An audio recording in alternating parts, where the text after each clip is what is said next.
A'udzu billahi minasyaitonir rajim. التائبون العابدون الحامدون السائحون الراكعون الساجدون الآمرون بالمعروف والناهون عن المنكر والحافظون لحدود الله wabashiril mu'minin. Nah, jadi ayat 112 ini adalah terkait bagaimana sifat-sifat ya orang yang beriman yang dijanjikan Allah kabar gembira berupa keridaan ya, surga, kemenangan ya, kemenangan yang agung, kemenangan bukan hanya di dunia bahkan di akhirat. Nah, karena itu dari ayat ini marilah kita bersama-sama ya memperhatikan dengan sungguh-sungguh ya bagaimana kriteria orang-orang yang dijanjikan Allah ya mendapatkan kabar gembira. Nah, di sini wabasyiril mukminin. Nah, di sini kabar gembira berupa kemenangan ya kategori orang yang beriman yang mendapatkan janji Allah, kemenangan ya di dunia dan di akhirat, yaitu yang pertama di sini mereka itulah orang-orang yang bertobat. Nah, jadi kriteria yang pertama orang-orang yang beriman yang dijanjikan Allah tadi ya keridaan, kemenangan, surga ya, dunia akhirat diberikan kebahagiaan, maka syaratnya mereka adalah orang yang senantiasa bertobat. Artinya orang-orang beriman ini ketika salah ya, hilap itu tidak menunda-nunda tobat. Segera bersegera, tidak pernah menunda tobat.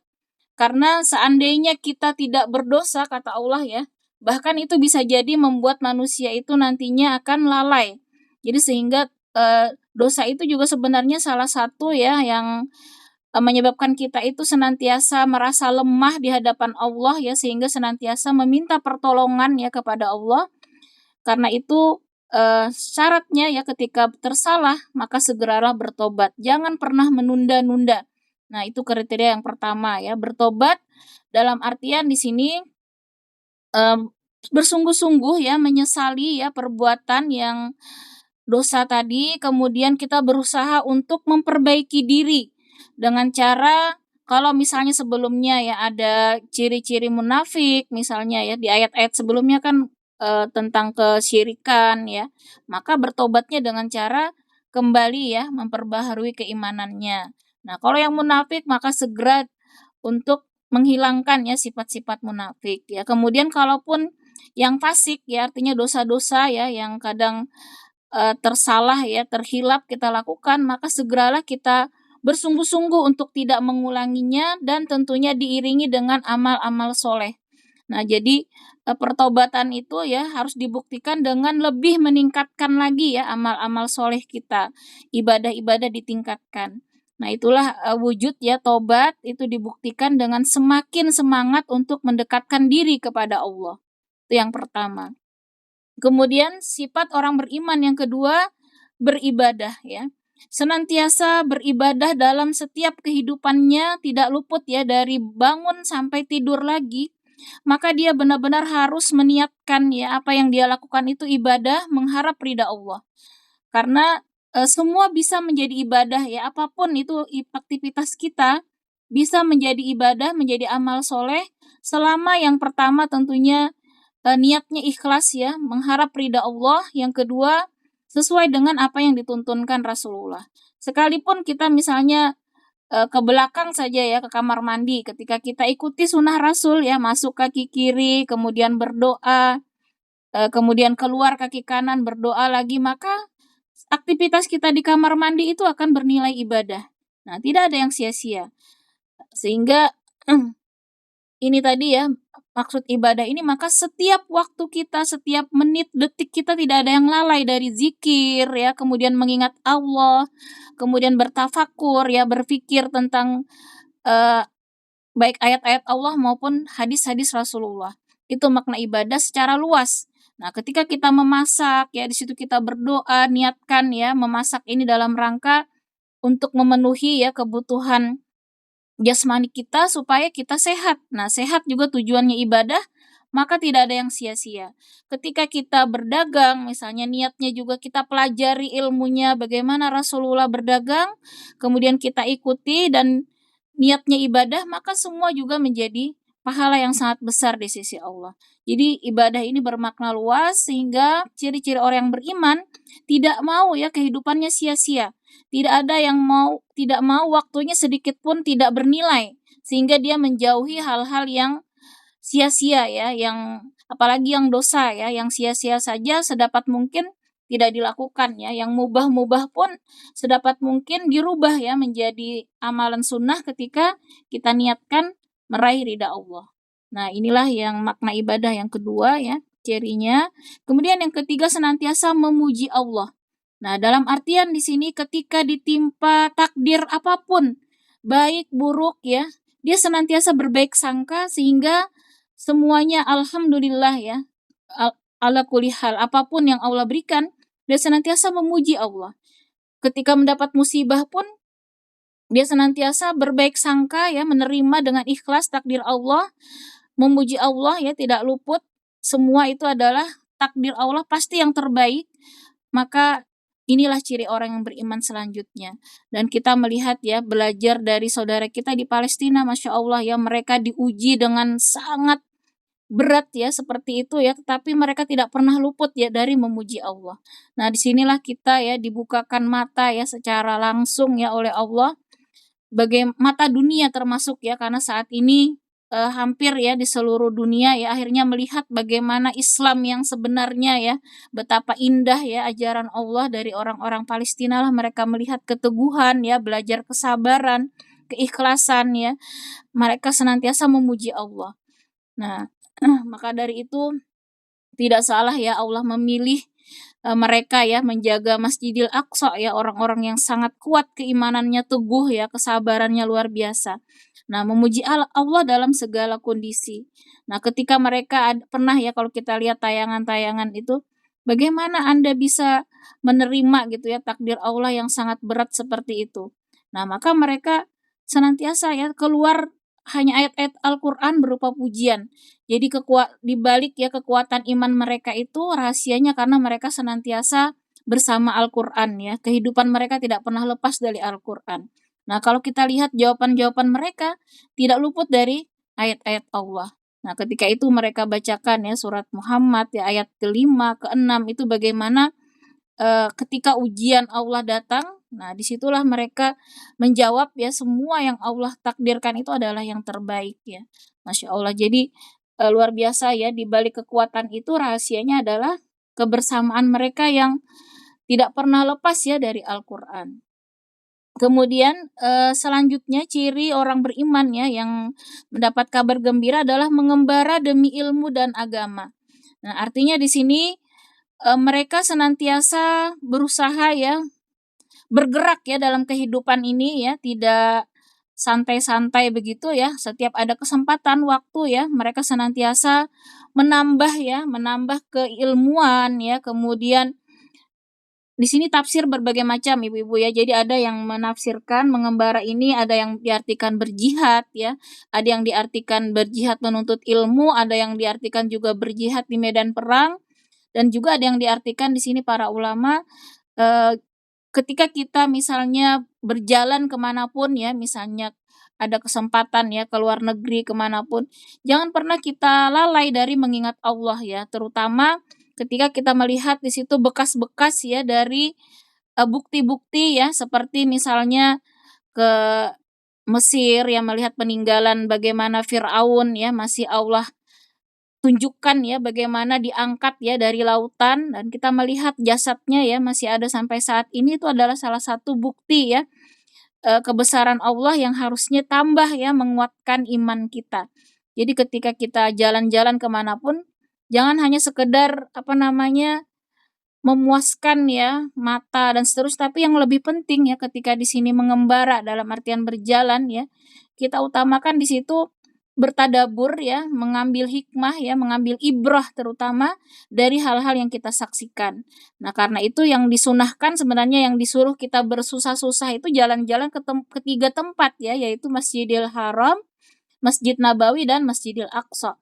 Nah, adapun ke tempat-tempat yang lain ya itu sebaiknya ya tempat-tempat yang kira-kira menambah di situ keimanan kita ya, seperti kita melihat bagaimana dulu kaum Sodom ya, Allah azab ya, kaum Ad ya, kaum Samud ya, melihat bekas peninggalan itu harusnya menjadi, eee, cambuk ya bagi kita umat Islam untuk jangan sampai ya, Allah azab seperti itu akibat dari, kekufuran ya, kesyirikan. Nah, disitulah ulama menjelaskan ya makna mengembara ini kita diperintahkan ya untuk senantiasa berjalan ya menuntut ilmu, kemudian juga ketika melihat ya alam raya, segala tempat itu kita usahakan mengambil ibrah, mengambil hikmah ya supaya bertambah keimanan kita. Nah, kemudian, perintah untuk senantiasa ruku dan sujud ya, artinya kita disuruh memperbanyak sholat ya. Nah, karena sholat inilah yang menjadi kekuatan ya, kekuatan iman ya. Bagaimana sekarang kita menyaksikan ya berita nauzubillah min dzalik ya, misalnya pembunuhan, mutilasi ya.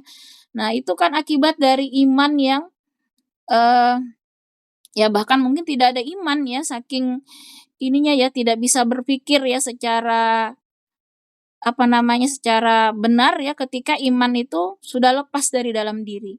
Nah, karena itu penting ya kita mensyukuri bagaimana iman kita ini tetap kuat ya, maka kita perbanyaklah di sini sholat salah satunya ya, sholat inilah yang akan terus menguatkan iman kita.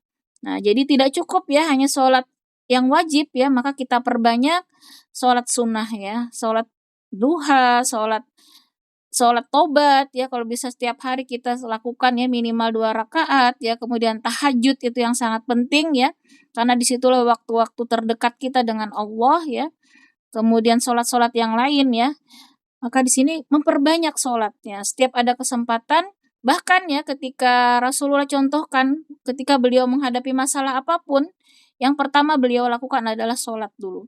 Karena sholat ini menjadi penolong ya, sabar dan sholat itu adalah penolong solusi segala masalah kita. Nah, kalau kita sakit ya, kalau Rasulullah contohkan tidak buru-buru cari obat, yang pertama beliau lakukan justru berdoa kepada Allah ya dengan sholat, memohon ya kesembuhan, kebaikan ya dari segala ujian. Nah, itulah, diperintahkan ya, maka solusi segala masalah ya bagi umat Islam itu harusnya tidak ada ceritanya yang galau, stres ya, karena Allah sudah memberikan solusi dengan memperbanyak sholat dan kesabaran itulah, eee, menyelesaikan ya segala permasalahan. Kemudian ya selanjutnya ya orang yang beriman yang diridai Allah ini senantiasa menyuruh ya berbuat yang ma'ruf dan mencegah dari berbuat mungkar. Nah, salah satu ya upaya kita dengan pengajian ini adalah salah satu melaksanakan dari perintah ini Bu ya, amar ma'ruf nahi mungkar ya. Dengan kita di dalam pengajian ini kita senantiasa memahami ya perintah-perintah Allah, apa di situ yang Allah perintahkan, perbuatan ma'ruf itu seperti apa ya. Nah, seperti ini tadi kita mengetahui ya bagaimana karakter ya orang beriman yang Allah ridai, maka senantiasa ya berbuat ma'ruf, memerintahkan kebaikan ya, dan mencegah berbuat mungkar. Nah, ini wajib ya kita lakukan ya, mencegah berbuat mungkar ini sesuai kemampuan kita. Nah, kita ingat kembali ya, ada 3 ya, 3 kesempatan ya mencegah perbuatan mungkar. Yang pertama tentunya dengan kekuasaan, itu yang paling efektif ya, ketika penguasa ya yang, melakukan ya upaya mencegah perbuatan mungkar ini memang yang paling efektif dan tugas kita sebagai, masyarakat tentunya kita memilih ya pemimpin yang tentunya paling bertakwa ya kalau kita lihat ya pertimbangan kita yang pertama dari ketakwaannya. Karena ketika pemimpin misalnya ya, menutup ya salah satu misalnya prostitusi, selesai kan ya kalau dengan aturan pemerintah misalnya dengan, kekuasaan maka itu akan lebih efektif. Nah, maka yang pertama ini mencegah dengan tangan yaitu dalam hadis Rasul artinya dengan kekuasaan. Kemudian yang kedua ya dengan nasihat ya. Nah, dengan nasihat ini adalah tugas kita semua ya, semampu kita ya misalnya, eee ya kepada orang terdekat kita terutama ya, keluarga kita ya, masyarakat sekitar kita ya, untuk senantiasa sama-sama ya kalau ada kemungkaran ya, sedapat mungkin kita berikan nasihat ya, kita kembali menyadarkan orang tersebut ya, dan yang terakhir, yang paling lemah itu adalah dengan doa ya. Nah, jangan pernah kita berhenti ya untuk mendoakan ya orang-orang yang bermaksiat ya untuk kembali ke jalan Allah. Jadi bukan dimusuhi ya, justru sebagai umat Islam, karena kata Rasulullah ya harusnya kita sebagai umat Islam itu harus merasa satu tubuh. Ketika ada yang sakit, maka kita juga turut merasakan. Jadi ketika orang yang bermaksiat itu harusnya dia dalam kondisi sakit ya. Jadi harus kita sembuhkan ya kembali. Bagaimana dia bisa bertobat, bisa kembali ke jalan Allah. Itulah yang terbaik yang bisa dilakukan ya untuk mencegah kemungkaran ya. Jadi minimal kita mendoakan. Nah, kemudian selanjutnya mereka yang senantiasa memelihara hukum-hukum Allah. Nah, jadi yang pertama keyakinan ya bahwa hukum Allah lah yang terbaik ya. Ketika kita memutuskan ya atau membuat suatu aturan, maka kita harus berkiblat kepada Al-Qur'an ya, kepada sunnah ya. Nah, sedapat mungkin kita berusaha melaksanakan ya hukum-hukum di dunia ini menyesuaikan dengan aturan Allah. Nah, kalau selama ini karena negara kita ya tidak memakai ya aturan Allah, ya minimal ya kalau misalnya diberikan amanah ya sebagai penguasa, maka berusahalah ya untuk membuat aturan yang tidak bertentangan dengan aturan Islam ya, sedapat mungkin. Karena itulah yang akan memberikan kemaslahatan ya bagi semuanya di dunia dan di akhirat. Nah, makanya kalau syariat Islam itu diterapkan ya luar biasa ya di zaman Rasul, bahkan kata Rasul kamu berjalan ya dari satu tempat ke tempat lain yang jaraknya mungkin sekitar 450 kilometer, maka dijamin kata Rasulullah akan aman gitu ya, karena tidak ada orang yang mau bermaksiat ya di negara Islam itu zaman Rasul ya, takut ya, mereka takutnya kepada Allah. Jadi mau orang melihat tidak melihat, mereka tidak berani bermaksiat. Nah, adapun hukumannya memang sangat berat ya kalau dalam hukum Islam ya, kalau membunuh hukum kisos ya dengan membunuh ya. Begitu juga ketika mencuri sesuai nisabnya ya, ada standar minimalnya, maka itu potong tangan dan itu akhirnya membuat orang-orang benar-benar jera ya. Dan akhirnya juga dengan hukum syariat Islam itu ketika diterapkan, maka dosa-dosa itu benar-benar Allah ampuni ya. Jadi ketika pencuri tadi dia dipotong tangan sesuai aturan syariat, maka dia tidak akan dimintai lagi pertanggungjawaban di akhirat ya, karena sudah diselesaikan di dunia. Jadi ke dalam Islam itu ketika hukum qisas pun ya pembunuh dibunuh, maka dia disuruh bertobat dulu sebelumnya ya, baru dilaksanakan qisas. Sehingga ketika ada seorang wanita pezina ya di zaman Rasulullah itu ya yang dia bertobat ya, ketika itu sahabat kan enggan ya untuk mensolatkan ya karena dia dulu pezina ya yang bertobat ya yang pernah berzina bertobat, maka sahabat itu rasanya nggak mau ya mensolatkan jenazahnya. Maka kata Rasulullah, tobatnya wanita ini bahkan kalau dibagi ke 70 orang ya akan masih bersisa gitu ya pahalanya saking besarnya. Nah, jadi Masya Allah ya ketika hukum Islam itu benar-benar diterapkan ternyata benar-benar menghapus ya dosa-dosanya. Nah, maka inilah ya karakter orang beriman yang kata Allah di sini akan diberikan kabar gembira berupa kemenangan ya, berupa surga dan juga kebahagiaan di dunia bahkan sampai di akhirat. Nah, dari sini eh, kita sungguh-sungguh ya maknai bertobat, tadi senantiasa beribadah, senantiasa memuji Allah ya, senantiasa menuntut ilmu, ruku, sujud dan seterusnya tadi ini kita usahakan ya semampu kita untuk menerapkan dalam kehidupan sehari-hari. Nah, kemudian di ayat 113, "Ma kana lin-nabiyyi walladzina amanu ay yastaghfiru lil musyrikina walau kanu uli qurba min ba'di ma tabayyana lahum annahum ashabul jahim." Tidak ada hak bagi Nabi dan orang-orang yang beriman untuk memohonkan ampun kepada Allah bagi orang-orang musyrik, sekalipun mereka ini kerabatnya, setelah jelas baginya bahwa sesungguhnya mereka adalah penghuni neraka jahim. Nah, jadi ini terkait ya ayat ini ketika itu ya Nabi Ibrahim ya pernah mendoakan bapaknya ya Azar yang tentunya musyrik ya beristighfar ya memohonkan ampun ya. Nah, kemudian eh, Rasulullah juga ya dalam suatu kesempatan ya beliau ziarah ke makam ibunda ya, ibundanya yaitu Aminah. Nah, maka Rasulullah menangis ya karena turun ayat ini ya. Nah, ayat ini turun ya ketika Rasul di situ ziarah kubur ibunya ya, kemudian mendoakan ya, ternyata diturunkan Allah ayat ini. Nah, tidak ada hak bagi nabi dan orang-orang beriman kata Allah memohonkan ampun kepada orang-orang yang musyrik ya, sekalipun kerabatnya. Maka Rasulullah menangis ya, sehingga sahabat itu bertanya, "Mengapa Rasul menangis?" gitu ya. Maka kata Rasul, ayat ini ya, artinya larangan Allah mendoakan orang yang musyrik. Nah, jadi ketika seseorang musyrik itu masih hidup, ya itu masih boleh didoakan ya. Tapi ketika sudah meninggal, maka sudah jelas berarti dia orang yang musyrik ya. Karena kalau masih hidup masih ada kesempatan ya dia mendapatkan hidayah. Nah, tapi kalau sudah meninggal di sini artinya sudah jelas baginya ya kata Allah, maka kita tidak boleh lagi mendoakan ya karena orang yang musyrik itu sudah pasti di sini Allah tegaskan dia penghuni neraka jahim. Nah, adapun Nabi Ibrahim ya itu pernah mendoakan ayahnya, dia pun juga ditegur ya sama Allah ya, tidak boleh lagi mendoakan ketika bapaknya sudah meninggal. Nah, maka Nabi Ibrahim mengatakan dia mendoakan karena pernah berjanji ya. Nabi Ibrahim itu pernah berjanji kepada ayahnya, ketika ayahnya diajak ya untuk berislam ya, berislam dalam artian di sini hanya menyembah Allah ya, tidak musyrik ya. Maka ayahnya bahkan marah ya kepada Nabi Ibrahim.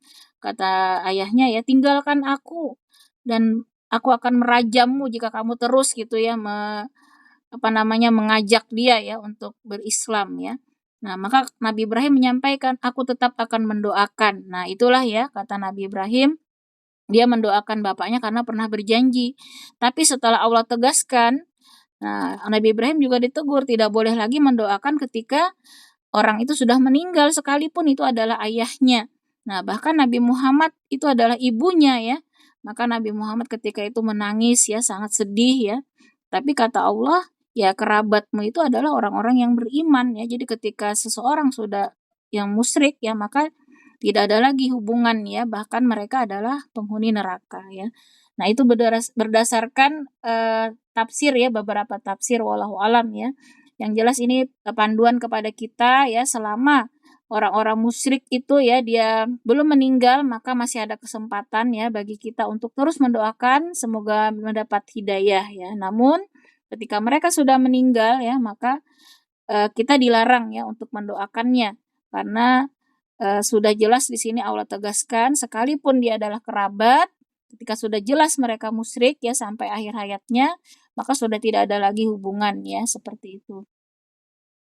Kemudian di ayat 114 kita lanjutkan, "Wa ma kana istighfaru Ibrahim li abihi illa an mau'idatin wa'adaha iyyah falamma tabayyana lahu annahu aduwwun lillahi tabarra'a min inna Ibrahim la'awwahun halim." Adapun permohonan ampunan Ibrahim kepada Allah untuk bapaknya tidak lain hanyalah karena suatu janji yang telah dia ikrarkan kepadanya. Maka ketika jelas baginya ya bagi Ibrahim bahwa dia adalah bapaknya tadi adalah musuh Allah, maka Ibrahim berlepas diri darinya. Sesungguhnya Ibrahim benar-benar seorang yang sangat lembut hatinya lagi penyantun. Nah, Masya Allah. Jadi, Nabi Ibrahim ini ya, walaupun tadi ya dia dimarahi ya oleh ayahnya ya, bahkan diancam dirajam ya. Disinilah bukti ya kelembutan ya, Ibrahim ini sangat lembut hatinya, penyantun ya. Walaupun dia ibaratnya dikasari seperti apapun dia tetap ya, karena bentuk kasih sayangnya ya kepada ayahnya. Nah, dia berdoa tadi ya. Tapi setelah Allah tegaskan ya bahwa bapaknya itu adalah musuh Allah ya, setelah dia meninggal dan tetap musyrik, maka kata Allah dia adalah musuh Allah, maka akhirnya Nabi Ibrahim berlepas diri darinya. Nah, Nabi Ibrahim ini menjadi ya waliullah ya, kekasih Allah. Makanya ketika kita sholat ya, itu sholawat ya, ada Ibrahim ya dan Rasulullah Muhammad SAW. Jadi waliullah itu adalah Nabi Ibrahim dan Nabi Muhammad ini punya kedudukan spesial ya, bahkan sampai saat ini kita dalam sholat ya, sholawat itu ada nama Ibrahim ya, termasuk diabadikan dalam ibadah haji ya, makam Ibrahim ya, kemudian ritual haji itu semuanya adalah disyariatkan ya sesuai yang Nabi Ibrahim lakukan ya bersama Ismail ya ketika itu. Jadi Masya Allah ya, kita penting di sini juga mempelajari ya bagaimana sifat Nabi Ibrahim ini ya, luar biasa kokohnya imannya ya. Walaupun kalau kita ingat ceritanya ya, beliau itu diperintahkan ya yang menyembelih anaknya itu kan luar biasa ya, kalau secara manusiawi saja itu berat, tapi ketika itu perintah Allah, sedikit pun beliau tidak ada rasa berat ya. Jadi keluarga Ibrahim ini luar biasa ya, termasuk Ibunda Hajar ya, istri beliau ya. Ketika ditinggalkan di Mekah ya, ketika itu masih padang tandus ya, tidak ada air, tidak ada apapun tempat berlindung. Nah, ketika beliau tanyakan, kenapa kami dibawa ke sini ya bersama Ismail yang masih menyusu ketika itu. Ketika Ibrahim mengatakan, itu perintah Allah, Masya Allah. Ibunda Hajar sedikit pun tidak protes ya. Ketika tahu perintah Allah, maka dia terima dengan ridho, dengan ikhlas ya. Itulah ya, luar biasa keluarga Ibrahim ini semua ya, Ismail ya, Ibunda Hajar itu mencontohkan keteladanan yang sangat luar biasa ya, keimanan yang luar biasa ya kepada Allah, walaupun perintah itu sangat berat, sedikit pun mereka tidak protes ya, tidak ada rasa berat, kemudian melaksanakannya dengan ridha dan ikhlas. Karena itu spesial ya, Nabi Ibrahim ini punya kedudukan yang khusus ya, sehingga sampai saat ini kita diperintahkan dalam sholat bersalawat juga ya kepada Nabi Ibrahim. Nah, kemudian ayat 115, wa ma kana Allahu liyudilla qauman ba'da idh hadahum hatta yubayyana lahum ma yattaqun innallaha bikulli syai'in alim. Allah sekali-kali tidak akan menyesatkan suatu kaum setelah Dia memberinya petunjuk sampai Dia menjelaskan kepadanya apa yang harus mereka jauhi. Sesungguhnya Allah Maha mengetahui segala sesuatu. Nah, jadi dari ayat ini maka Allah akan memberikan semuanya itu Islam ini ya kepada seluruh penduduk ya, seluruh manusia dimanapun berada, itu Allah akan sampaikan Islam ya dengan cara Allah menurunkan ya nabi dan rasul ya, termasuk juga dakwah Islam itu menyebar ya di seluruh penjuru dunia. Nah, bahkan sampai saat ini ya, cara Allah ya menyampaikan Islam itu diantaranya dibalik ya peristiwa di Palestina itu adalah salah satu cara Allah ya membuka mata dunia ya untuk melihat Islam ya. Nah, jadi kita senantiasa berbaik sangka ya, mengapa ya Allah berikan takdir seperti itu ya. Ternyata dibalik itu kita lihat bagaimana di Eropa ya, masyarakat barat itu berbondong-bondong ya, terdata saat ini 400% ya kenaikan orang Islam ya di negara barat ya, mereka berbondong-bondong masuk Islam ya. Bahkan kita mendengar ya hari ini tadi ya kemarin ya hari Jumat ya diputuskan oleh PBB ya, 143 negara ya mendukung Palestina ya untuk mempunyai hak ya di dalam Dewan Keamanan PBB, hak yang sama ya dengan walaupun belum menjadi punya hak khusus ya sebagaimana yang lain berpendapat, tapi sudah diakui ya oleh Dewan Keamanan PBB sebanyak 143 negara ya, Masya Allah. Jadi di balik ya peristiwa saat ini kita juga melihat ayat ini ya, Allah telah berjanji ya bahwa Allah akan menyampaikan ya petunjuk itu secara jelas ya kepada seluruh manusia ya di muka bumi. Nah, jadi Islam itu akan sampai ya kemanapun manusia di seluruh penjuru, itu akan Allah sampaikan dengan berbagai macam cara ya, termasuk hari ini ya Palestina itu menjadi salah satu juga ya cara Allah membuka mata dunia ya. Jadi banyak orang-orang barat itu yang selama ini eh, Islamfobia ya, mereka melihat ternyata Islam itu sangat luar biasa ya, melihat warga Palestina yang teguhnya ya, kesabarannya, kemudian akhlaknya yang luar biasa ya. Nah itu akhirnya, salah satu ini ya cara Allah ya untuk memberikan petunjuk tadi ya kepada seluruh manusia supaya mereka bisa melihat Islam itu seperti apa. Nah maka kata Allah di sini, Allah akan jelaskan semuanya apa yang harus mereka jauhi. Nah, jadi akhirnya kan orang tertarik ya melihat Al-Qur'an ya, melihat petunjuk. Nah, bahkan ada beberapa orang barat itu yang masuk Islam gara-gara dia terus ya penasaran dengan Islam, akhirnya pada buka Al-Qur'an ya, sampai ada seseorang pemuda itu yang sampai 18 jam dia hatam baca Quran semuanya dia baca tuh terjemahnya sampai akhirnya dia menangis memutuskan mualaf ya. Nah, jadi akhirnya Al-Qur'an ini benar-benar ya dicari bahkan yang terlaris ya saat ini ya, terlaris di negara barat mereka mencari-cari itu Al-Qur'an ya, sangat tertarik ya. Nah, inilah janji Allah ya di dalam Al-Qur'an ini bahwa Allah akan menjelaskan semuanya ya apa yang harus mereka jauhi. Nah, sesungguhnya Allah Maha mengetahui segala sesuatu.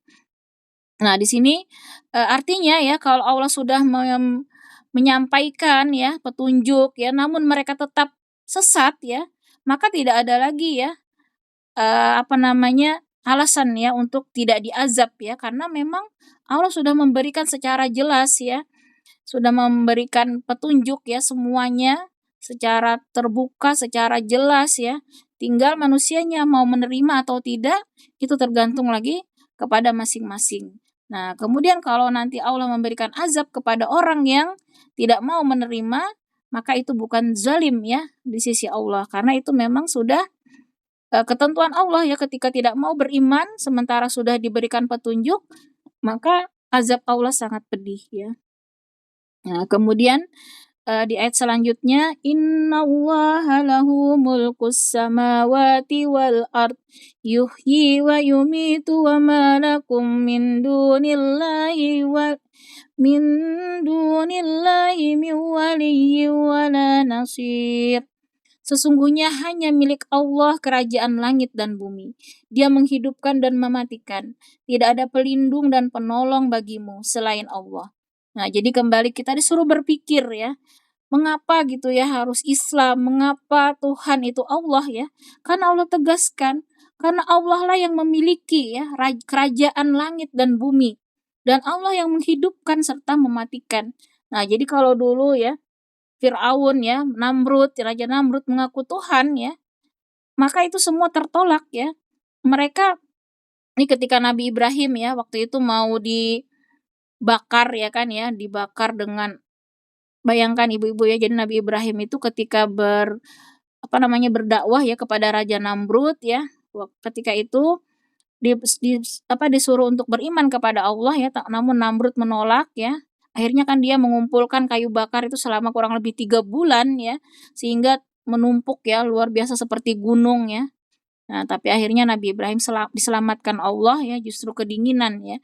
Nah, maka Namrud mengatakan, "Aku bisa menghidupkan kamu, aku bisa mematikan kamu." Artinya, dia bisa membuat Ibrahim hidup gitu ya, kalau dia mau mengikuti Raja Namrud dan dia juga bisa mematikan Nabi Ibrahim katanya, tinggal aku masukkan ke dalam api.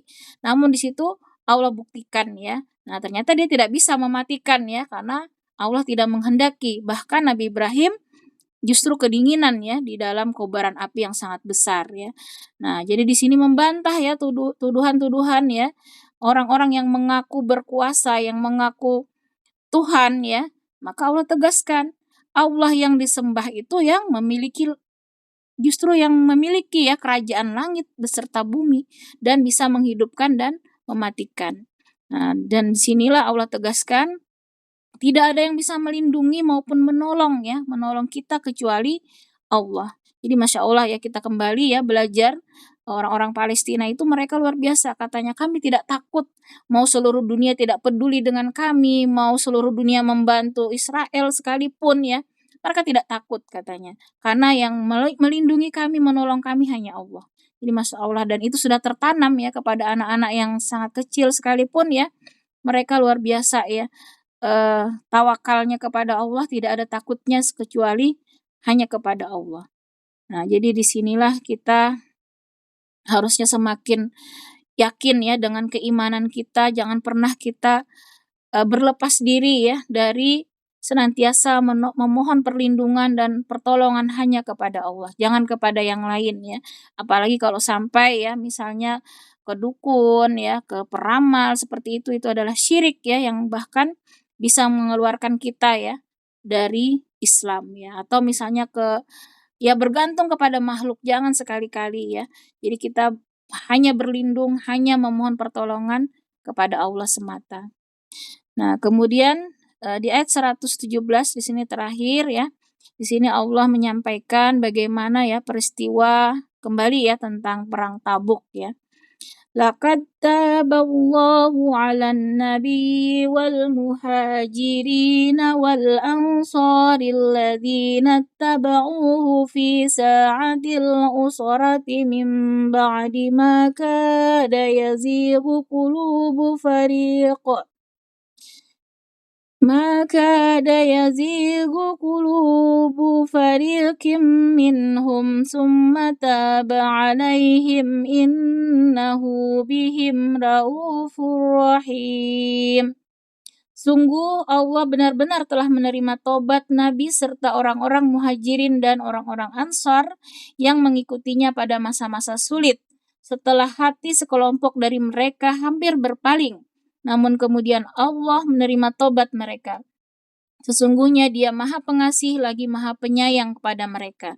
Nah, jadi ayat ini terkait dengan peristiwa ya perang Tabuk ya. Kita ingat perang Tabuk itu ketika Rasulullah ya perintahkan ya kepada para sahabat baik golongan Ansar maupun Muhajirin ya untuk pergi berperang ya melawan Romawi ya.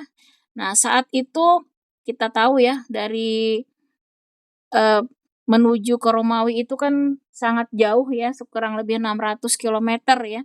Di mana waktu itu masa paceklik ya, sangat panas ya. Jadi masa-masa sulit ya, dikatakan masa-masa sulit ya. Jadi diceritakan ya saat perang Tabuk itu karena saking panasnya ya, tidak ada air ya. Bahkan mereka itu saking hausnya di perjalanan ya, akhirnya mereka menyembelih unta ya, tunggangan mereka itu dicari air ya, di dalam unta itu kan ada cadangan air di tubuhnya ya, di punuknya itu, dan itulah dijadikan minuman ya, saking hausnya ya, untuk orang ya sekitar kalau tidak salah 6.000 orang ya, bayangkan akhirnya mereka itu satu unta hanya dipakai untuk 10 orang ya, jadi mereka bergantian tuh ya, kalau yang capek naik lagi, nanti gantian jalan ya, sampai makanan pun mereka kehabisan ya, dikatakan satu kurma itu ada yang dibelah 2 ya. Bahkan sampai di akhir-akhir itu, satu kurma itu cuman dijilati satu-satu ya, biar mendapatkan manisnya ya, saking kelaparannya mereka ya. Nah, itulah yang akhirnya membuat ya hati sekelompok dari mereka itu ada yang ragu-ragu ya, "Bagaimana sih ini?" gitu ya, eee kok kita sesusah ini gitu ya, sampai akhirnya ada yang hampir berpaling ya, ingin berbalik gitu ya, tidak mau pergi gitu ya. Nah, di sini itu itu hanya dalam hati sebenarnya, tapi Allah Maha mengetahui ya. Jadi orang-orang yang luar biasa ini ya, eee, akhirnya sampai ya Abu Bakar itu minta doa ya kepada Rasulullah, "Ya Rasul, doakanlah ya untuk meminta hujan ya, ini sudah sangat parah ya, sahabat-sahabat ini udah sangat kelaparan, kehausan," ya.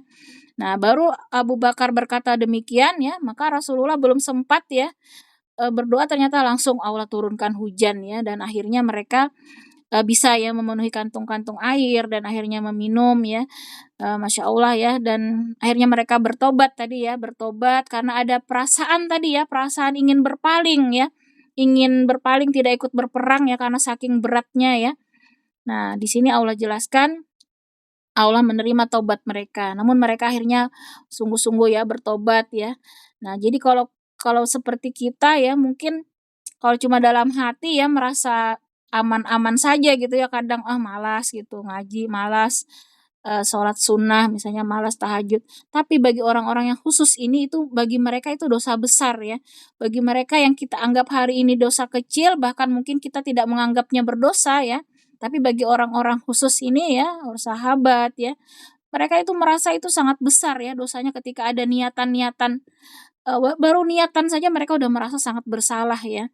Nah, tetapi di sini, Allah akhirnya tegaskan ya, mereka menerima tobat Nabi dan orang-orang Muhajirin. Kalau Rasulullah sebenarnya tidak ya, jadi tadi hanya sebagian ya dari mereka ada yang, rasanya berat ya. Nah, jadi mudah-mudahan ya kita bisa belajar tadi ya yang hari ini kita lihat ya bagaimana orang-orang Palestina itu tetap tegar, tetap teguh ya, sudah 200-an hari ya, hari ini mereka berjuang ya, tapi mereka tetap teguh dengan keimanannya itu ya luar biasa ya.